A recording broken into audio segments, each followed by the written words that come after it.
Hello दोस्तों, YouTube channel के इस प्लेटफॉर्म पर आप सभी लोगों का दिल खोलकर स्वागत है। दोस्तों, इस वीडियो में जनरल साइंस से संबंधित कुछ महत्वपूर्ण प्रश्न देखने को मिलेंगे जो कि आप लोगों के वनडे एग्जाम के लिए बहुत ही महत्वपूर्ण होने वाली है। दोस्तों, अगर आप लोग एसएससी जीडी हो, रेलवे एनटीपीसी हो, ग्रुप डी हो, आरपीएफ हो, सुपर टेट हो, यूपी टेट हो, बिहार की कोई भी एक टीचिंग का एग्जाम हो, इन सभी एग्जामों के लिए यह वीडियो बहुत ही हेल्पफुल होने वाली है। तो दोस्तों, आप लोग वीडियो को पूरा देखिएगा, बीच में स्किप मत कीजिएगा। बहुत ही महत्वपूर्ण प्रश्न इस वीडियो में आप लोगों को देखने को मिलेगा। तो चलिए दोस्तों, हम लोग अपने पहले प्रश्न की तरफ बढ़ते हैं और हमारा पहला ही प्रश्न है जो कि आप लोगों को स्क्रीन पर दिख रहा होगा साथियों। कह रहा है कि एंजाइम मूलतः क्या है? क्या वसा है, शर्करा है, प्रोटीन है या विटामिन है? तो बताइए साथियों कि एंजाइम क्या है। तो ऑप्शन के हिसाब से आप लोग देखेंगे साथियों, तो हम लोग उसको क्या करेंगे, तो प्रोटीन की तरफ चलेंगे। यहाँ पर दोस्तों तो प्रोटीन की तरफ चलेंगे हम लोग। चलिए आगे बढ़ते हैं। अतिचालक एक ऐसा पदार्थ है जिसमें होती है, क्या अत्यधिक प्रतिरोधकता होती है, या शून्य प्रतिरोधकता होती है, या उपरिमित प्रतिरोधकता होती है, या ऋणात्मक प्रतिरोधकता होती है? तो एक बात तो समझ में आ रहा है साथियों कि यहाँ पर जो भी शब्द आएगा वो प्रतिरोधक से ही संबंधित होगा। तो अतिचालक में क्या हो जाएगा, तो जहाँ पर शून्य प्रतिरोध होता है वहाँ पर क्या होता है, तो अतिचालक होता है। यानी कि हम लोग क्या करेंगे, तो ऑप्शन बी सही जवाब करेंगे, शून्य प्रतिरोधकता। आगे बढ़ते हैं। प्रश्न नंबर 3 हमारा साथियों कह रहा है कि एक हार्स पावर बराबर है 746 वाट के, 100 वाट के, 500 वाट के या 750 वाट के? तो एक हार्स पावर में कितना होता है साथियों, तो 746 वाट के बराबर होता है। ये बहुत ही इंपॉर्टेंट, बहुत ही पुराना प्रश्न है साथियों, लेकिन बार बार ये परीक्षाओं में पूछा जाता है कि एक हार्स पावर बराबर कितना होता है। वायुमंडलीय दाब में आकस्मिक गिरावट क्या दर्शाता है? क्या तूफानी मौसम, स्वच्छ एवं साफ मौसम, आर्द्र मौसम या शुष्क मौसम? तो वायुमंडलीय दाब में जब अचानक गिरावट की ओर देखेंगे साथियों, तो वहां पर क्या हो जाएगा, तो तूफानी मौसम को प्रदर्शित करता है। यानी कि प्रश्न नंबर 4 का साथियों तब क्या करेंगे, तो हम लोग ऑप्शन नंबर ए को सही जवाब करेंगे। आगे बढ़ते हैं साथियों। कह रहा है कि प्रेरकत्व की इकाई है, क्या ओम है, फैराड है, हेनरी है या कूलम्ब है? तो प्रेरकत्व किसकी इकाई है साथियों, कि उसकी कौन, तो हेनरी हो जाएगा। यहाँ पर प्रेरकत्व की इकाई क्या है, तो हेनरी हो जाएगा। वही ऑप्शन ए में दिया है ओम, तो किसका, प्रतिरोध का मात्रा है। कूलम्ब की बात किया जाए दोस्तों तो यह आवेश का मात्रक होता है। ठीक है साथियों, तो मात्रक से संबंधित परीक्षा जो है वो रेलवे से संबंधित एग्जामों में पूछा जाता है। ठीक है साथियों, तो आप लोग मात्रक यानी कि यूनिट की जो क्वेश्चन होते हैं आप लोग उससे जरूर देखिएगा। प्रश्न नंबर 6 कह रहा है कि रक्त कैंसर किसे कहा जाता है? क्या थ्रोम्बोसिस को, हीमोफीलिया को, होमोलिसिस को या ल्यूकेमिया को? तो रक्त कैंसर किसे बोला जाता है साथियों, जो ल्यूकेमिया है साथियों इसे हम लोग रक्त कैंसर बोलते हैं। वही एक ऑप्शन बी में दिया गया है साथियों, कह रहा है कि हीमोफीलिया, इसी को हम लोग क्या बोलते हैं, तो शाही रोग कहते हैं। क्या बोलते हैं साथियों, तो इसी को हीमोफीलिया को ही शाही रोग के नाम से जाना जाता है। और प्रश्न नंबर 6 का ऑप्शन क्या होगा, तो सी वाला बिल्कुल सही जवाब हो जाएगा, ल्यूकेमिया। ध्वनि की इकाई है, क्या केल्विन है, डेसिबल है, न्यूटन है या पास्कल है? तो ध्वनि की इकाई क्या है साथियों, तो डेसिबल होता है। क्या होता है साथियों, तो डेसिबल होता है।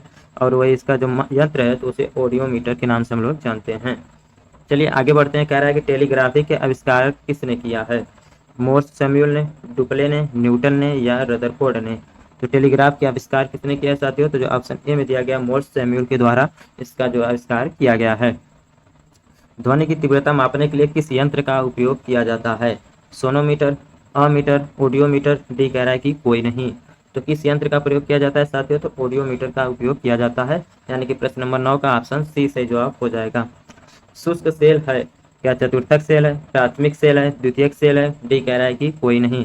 तो शुष्क सेल कौन सा होता है साथियों, तो प्राथमिक सेल को हम लोग क्या बोलते हैं, तो शुष्क सेल बोलते हैं। यानी कि प्रश्न नंबर 10 का क्या करेंगे, तब हम लोग ऑप्शन नंबर बी को सही जवाब करेंगे। ठीक है साथियों, चलिए आगे बढ़ते हैं। चुंबकीय फ्लक्स की यूनिट क्या होती है? क्या वेबर होती है, टेस्ला होती है, वाट होती है या एम्पियर होती है? तो चुंबकीय फ्लक्स की यूनिट क्या है साथियों, तो वेबर होता है। ठीक है दोस्तों, किसका, तो वेबर होता है।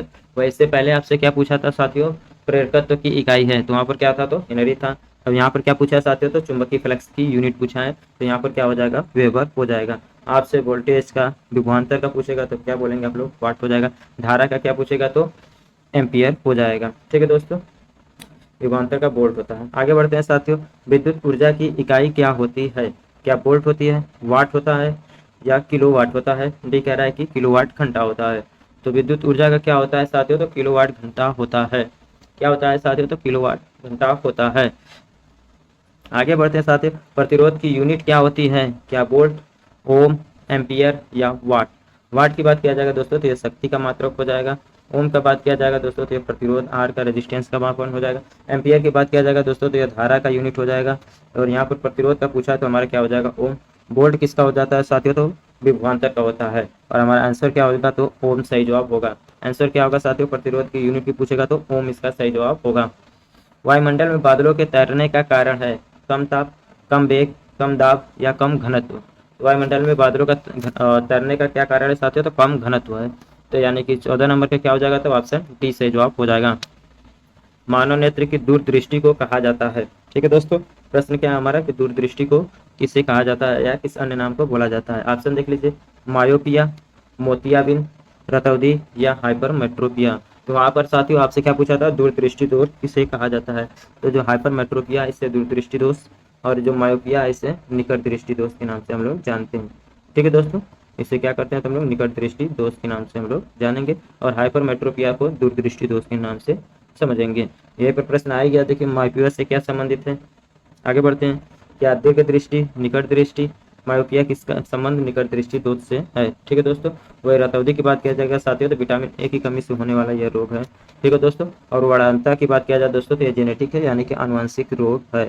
ठीक है दोस्तों, चलिए आगे, वही निकट दृष्टि दोष इसका संबंध आंख से है। निम्न में कौन सा जल संक्रामक रोग है, हैजा, प्रतिस्याय, चेचक, डिकेरा की शीत जोहर। तो ऑप्शन के हिसाब से देखेंगे तो दोस्तों जो जल से संक्रमित होने वाला रोग है वो हैजा है।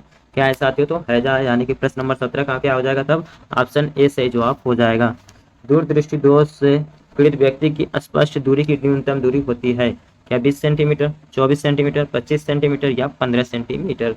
तो प्रश्न का सही जवाब क्या हो जाएगा साथियों तो 25 सेंटीमीटर इसका बिल्कुल सही जवाब हो जाएगा। टिबिया अस्थि में होती है किसमें, क्या कपाल में पाया जाता है, भुजाओं में पाया जाता है, पैर में या जंग में।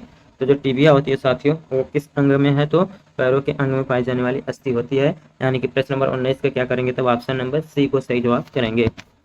विटामिन ए की कमी से निर्मित रोग है, क्या अंधापन, तो अंधापन तो अभी हमने बताया रतौंधी विटामिन ए की कमी से है। ठीक है दोस्तों, रिकेट्स विटामिन डी की कमी से। ठीक है दोस्तों, बेरी बेरी विटामिन बी की कमी से है साथियों। वही जनन क्षमता में कमी यानी कि विटामिन ए की कमी से होने वाली रोग है। यानी कि प्रश्न नंबर 20 का ऑप्शन सी सही जवाब हो जाएगा, जनन क्षमता में कमी। चलिए आगे बढ़ते हैं, किस अंग के दोषपूर्ण कार्य करने से मधुमेह रोग हो जाता है, क्या फेफड़े के, तिल्ली से, वृक्क से या अग्नाशय से। तो जब अग्नाशय साथियों दोषपूर्ण कार्य करने लगेगा या गड़बड़ हो जाएगा अग्नाशय में तो क्या हो जाएगा मनुष्यों में तो मधुमेह का रोग यानी डायबिटीज का रोग हो जाएगा। ठीक है साथियों, यहाँ तक आप लोगों को किसी भी प्रकार की कोई दिक्कत हो तो बताइए। फेफड़े में जब दिक्कत आ जाएगी तो आप लोगों को सांस लेने से संबंधित रोग हो सकता है। वृक्क में अगर दिक्कत आ जाएगा तो आप लोगों का जो यूरिन का श्रावण होता है वो श्रावण जो आसानी से नहीं होगा, तकलीफ दे होगा या पूरा श्रावण नहीं हो पाएगा मूत्र का। ठीक है साथियों, चलिए आगे बढ़ते हैं। एस्टिग्मेटिज्म एक बीमारी है, और कहाँ की होती है बीमारी, या कानों की होती है, आंखों की होती है, नाक की होती है या गले की होती है। तो साथियों किसका है रोग तो आंखों से संबंधित एक प्रकार की रोग है जिसे हम लोग क्या एस्टिग्मेटिज्म के नाम से जानते हैं। चलिए आगे बढ़ते हैं, प्रश्न नंबर 23 का रहा है, बहुत ही इंपॉर्टेंट है साथियों। अगर वीडियो को अब तक लाइक नहीं किए दोस्तों तो लाइक जरूर कर लीजिए, और चैनल पर पहली बार है तो दोस्तों चैनल को सब्सक्राइब जरूर कर लीजिए और बेल आइकन को प्रेस कर लीजिए जिससे कि हमारी आने वाली सभी वीडियो का नोटिफिकेशन आप तक पहुंचता रहे। साथियों आप लोगों के लिए बहुत ही मेहनत करना पड़ता है, अगर आप लोगों को वीडियो पसंद आए तो जरूर से जरूर इसे आप अपने ग्रुप में शेयर कीजिएगा। प्रश्न नंबर 23 कह रहा है साथियों कि सार्स या से आरएस का पूर्ण रूप क्या है, क्या सीवियर एक्यूट रिस्पिरेटरी सिंड्रोम है। जी हाँ, जो ऑप्शन ए दिया गया है साथियों सीवियर एक्यूट रिस्पिरेटरी सिंड्रोम इसका फुल फॉर्म हो जाएगा। यानी कि प्रश्न नंबर 23 का क्या हो जाएगा तो हमारा ऑप्शन नंबर ए का सही जवाब हो जाएगा। चलिए आगे बढ़ते हैं हम लोग, फलों के अध्ययन को कहा जाता है, क्या हॉर्टिकल्चर, होरोलॉजी, पोमोलॉजी या फ्रेनोलॉजी। तो दोस्तों जब फलों के अध्ययन की बात किया जाएगा दोस्तों तो इससे हम लोग क्या बोलते हैं तो पोमोलॉजी के नाम से जानते हैं। वही हॉर्टिकल्चर की बात किया जाएगा दोस्तों तो झाड़ियों का जो अध्ययन है वो हॉर्टिकल्चर के अंतर्गत आ जाएगा। यानी कि प्रश्न नंबर 24 की बात किया जाएगा तो दोस्तों ऑप्शन सी सही जवाब होगा। नाशपाती का कौन सा भाग खाया जाता है, गूदेदार पुष्पासन, बीजाणु, दोनों, डिकैरा की कली। तो क्या हो जाएगा साथियों तो हमारा ऑप्शन ए सही जवाब हो जाएगा, गूदेदार पुष्पासन। आगे बढ़ते हैं, रंजक और खाद्य पदार्थ बनाने में प्रयोग किया जाता है, क्या कैरामल का, कार्नोलाइट का या ब्रेसिंग का, डिकैरा की कोई नहीं। तो क्या हो जाएगा तो कैरामल इसका सही जवाब हो जाएगा, ऑप्शन ए सही जवाब हो जाएगा। नाइट्रोजन यौगिकीकरण के लिए कौन सी फसल सहायक है, चावल, गेहूं, बीन्स, मकई। तो नाइट्रोजन यौगिकीकरण के लिए कौन सी फसल सहायक है साथियों, तो बीन्स इसका सही जवाब हो जाएगा। यानी कि प्रश्न नंबर 27 का क्या हो जाएगा, तो ऑप्शन सी सही जवाब हो जाएगा। कोको का कौन सा भाग चॉकलेट में गंध के लिए इस्तेमाल किया जाता है। चलिए आगे बढ़ते हैं, इसका ऑप्शन देख लेते हैं, गंध के लिए किसका, तो बीज का, फूल का, पत्ती का या छाल का। तो क्या हो जाएगा दोस्तों, तो बीज इसका सही जवाब होगा। रेबिस के टीके की खोज किसने की, एडवर्ड जेनर ने, लुई पॉसन ने, अलेक्जेंडर ने, डी कैराय की, कोई नहीं। तो जो रेबिस का टीका है साथियों, जो कि कुत्ते के काटने के बाद लगाया जाता है, इसकी खोज जो है लुई पास्चर के द्वारा किया गया था। वही एक ऑप्शन दिया गया एडवर्ड जेनर का, जिन्होंने चेचक की खोज की थी। ठीक है दोस्तों, चेचक के टीके की खोज किया था। प्रश्न नंबर 30 कह रहा है साथियों, मारुति 800 में सिलेंडरों की संख्या होती है, क्या 2 होती है, 3 होती है, 4 होती है या 1 होती है। तो आपको बताना है मारुति जो 800 मॉडल है साथियों, उसमें सिलेंडरों की संख्या कितनी, क्या 1 है, 2 है, 3 है, 4 है। तो कितनी होती है सिलेंडरों की संख्या, तो 3 होती है। यानी कि प्रश्न नंबर 31 का ऑप्शन बी सही जवाब हो जाएगा। वॉशिंग मशीन की कार्यप्रणाली किस सिद्धांत पर आधारित है, अपकेंद्रण पर, अनुपूचन पर, विलोम प्रासरण पर, डी कैराय की विस्तरण पर। तो वॉशिंग मशीन की कार्यप्रणाली किस पर है साथियों, तो अपकेंद्रण इसका सही जवाब होगा। आगे बढ़ते हैं, न्यूट्रॉन वे कण है जिनमें होता है ऋणात्मक आवेश। तो ऋणात्मक आवेश की बात किया जाएगा दोस्तों, तो यहाँ पर इलेक्ट्रॉन आ जाएगा। धनात्मक आवेश की बात किया जाएगा दोस्तों, तो यहाँ पर क्या हो जाएगा, तो प्रोटॉन। न्यूट्रॉन ऐसा होता है जिस पर कोई भी आवेश नहीं होता, यानी कि वह उदासीन होता है, इसलिए हम कह सकते हैं कि कोई आवेश नहीं वाला ऑप्शन सही होगा। ठीक है दोस्तों, जब भी पूछेगा न्यूट्रॉन में कौन सा आवेश होता है, तो न्यूट्रॉन पे कोई भी आवेश नहीं होता है, न्यूट्रॉन एक प्रकार का उदासीन कण होता है। 33 कह रहा है कि पॉजिट्रॉन की खोज किसने की थी, रदरफोर्ड ने, जे थॉमसन ने, चैडविक ने या एंडरसन ने। तो साथियों यहाँ पॉजिट्रॉन की बात करेगा साथियों, तो यहाँ पर जवाब हो जाएगा एंडरसन। समस्थानिक परमाणुओं में प्रोटॉनों की संख्या समान होती है, न्यूट्रॉनों की संख्या समान होती है, न्यूक्लियनों की संख्या समान होती है, डी कह रहा है कि सभी सत्य हैं। तो जब समस्थानिक की बात करेगा दोस्तों, तो वहाँ पर क्या हो जाएगा, तो प्रोटॉनों की संख्या बराबर हो जाएगा। सम न्यूट्रॉनिक में पूछेगा तो वहाँ पर न्यूट्रॉनों की संख्या बराबर हो जाता है। समभार पूछेगा तो दोस्तों वहाँ पर क्या हो जाएगा, तो द्रव्यमान की संख्या बराबर होती है। तो ये कुछ 3-4 ऐसे मिलते जुलते नाम है जिनका थोड़ा बहुत डिफरेंस पर परिभाषा है, आप लोग उससे जरूर ध्यान दीजिएगा। एल्केन का सूत्र होता है CnH2n, CnH2n+2, CnH2n+1 और CnH2n+-1। तो एल्केन क्या होता है साथियों, तो CnH2n+2 हो जाएगा। वही क्या हो जाएगा, तो पहला जो ऑप्शन दिया गया है ये हमारा क्या हो जाएगा, तो एल्कीन हो जाएगा। क्या हो जाएगा साथियों, तो ये एल्कीन का फार्मूला है। यहाँ पर इसके बाद क्या हो जाएगा, तो एल्काइन आएगा। तो यहाँ पर जो -1 दिया गया है, यहाँ पर -2 करेंगे तो ये क्या हो जाएगा, तो हमारा एल्काइन हो जाएगा। ठीक है दोस्तों, आगे बढ़ते हैं हम लोग। 36 आधुनिक आवर्त सारणी आधारित है अणु भार पे, परमाणु भार पे, परमाणु क्रमांक पे, डी कैराय के न्यूट्रॉनों पर। तो जो वर्तमान में है आधुनिक आवर्त सारणी वो परमाणु क्रमांक के आधार पर है, इसलिए हम कह सकते हैं प्रश्न नंबर 36 का ऑप्शन बी सही जवाब होगा। जिप्सम का व्यापारिक नाम क्या है, क्या लेड है, आयरन सल्फाइड है, कैल्शियम सल्फेट है या कैल्शियम कार्बोनेट है। तो जिप्सम का व्यापारिक नाम क्या है साथियों, तो कैल्शियम सल्फेट, CaSO4 होता है।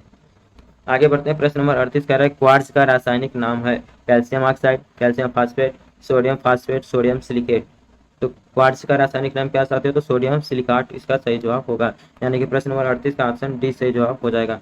प्रश्न नंबर 39 कह रहा है कि रेडियोधर्मिता की खोज किसने की, हेनरी बेकुरल ने, Jacob Berzelius, Satyendranath Bose, Albert Einstein ने। तो रेडियोधर्मिता की खोज किसने किया था दोस्तों, तो हेनरी बेकुरल के द्वारा यह खोज किया गया था। तो दोस्तों कैसा लगा यह वीडियो कमेंट बॉक्स में जरूर बताइए। दोस्तों वीडियो को आप लोगों ने लाइक नहीं किया तो लाइक कर दीजिए, अपने दोस्तों में शेयर कर दीजिए। चैनल पे पहली बार विजिट कर रहे हैं दोस्तों तो चैनल को सब्सक्राइब कर लीजिए और बेल आइकन को प्रेस कर लीजिए, जिससे आने वाली सभी वीडियो का नोटिफिकेशन आप तक पहुँचता रहे। दोस्तों वीडियो देखने के लिए बहुत बहुत धन्यवाद।